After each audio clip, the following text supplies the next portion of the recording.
Bismillahirrahmanirrahim. Assalamualaikum warahmatullahi wabarakatuh. Hello everybody, how are you today? I hope you all in a good condition. Okay, last time we have learned about the definition of invitation letter and the types of invitation letter.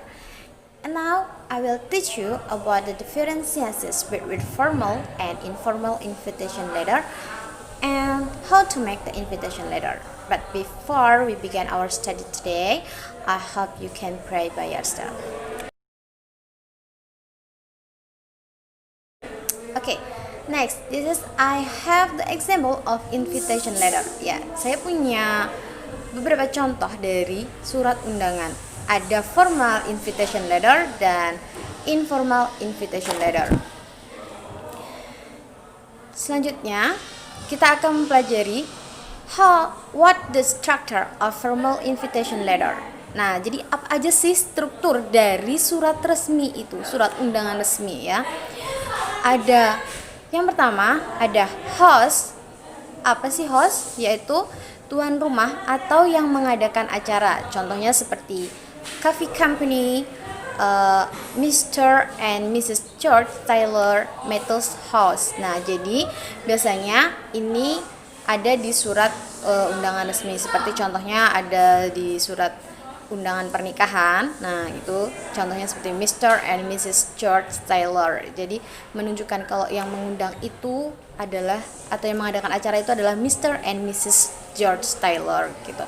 Selanjutnya ada expression of invitation atau kalimat pembuka yang sering digunakan pada invitation letter. Jadi biasanya dalam surat undangan surat resmi itu ada expression invitation-nya. Contohnya seperti ada cordially invite, seek your presence, request the honor of your presence. Nah, seperti itu contohnya. Oke, next, struktur yang selanjutnya yaitu ada event or occasion atau nama dari acara tersebut. Kayak misalnya wedding party, birthday party, atau seperti on the occasion of soft evening at the marriage of our doctor gitu. Atau the marriage of Lady Lydia and John, seperti itu.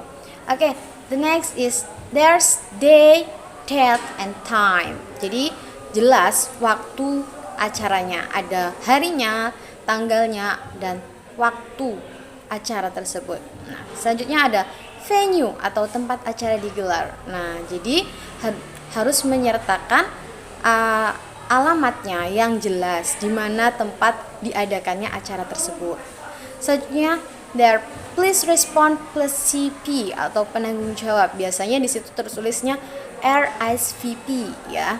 Biasanya dalam surat-surat itu ada. Jadi kalau misalnya kamu ingin memberikan penanggung jawab, jadi kamu bisa hadir atau tidak, kamu bisa menghubungi RSVP-nya. Oke.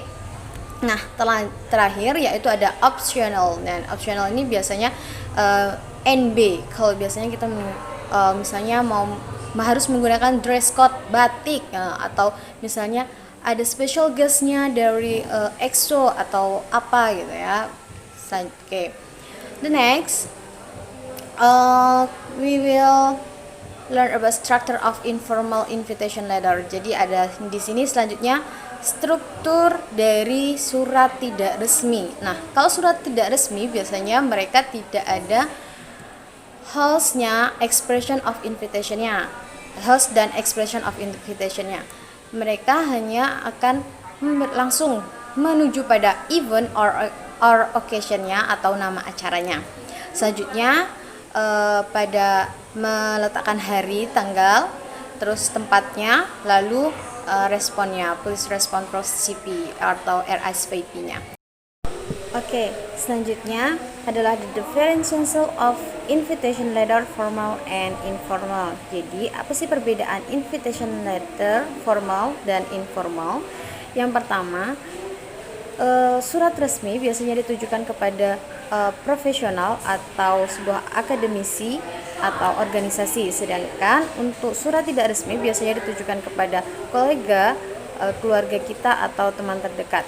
Nah, Kemudian yang kedua yaitu use formal language and no construction. Nah, biasanya surat formal itu menggunakan bahasa yang resmi dan tidak ada singkatan dalam katanya. Kayak misalnya you are, itu benar-benar ditulis you are, tidak you are gitu. Oke. Sedangkan kebalikannya dalam surat tidak resmi. Surat tidak resmi menggunakan bahasa yang tidak resmi dan biasanya kebanyakan menggunakan construction atau singkatan-singkatan tersebut. Selanjutnya yaitu no idioms. Pada surat resmi itu no idioms. Jadi tidak ada idiom-idiomnya dalam penulisannya. Sedangkan dalam surat tidak resmi itu biasanya ada idiom.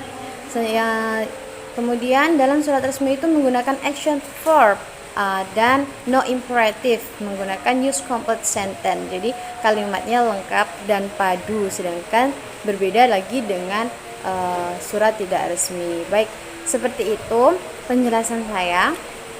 Nah, oke.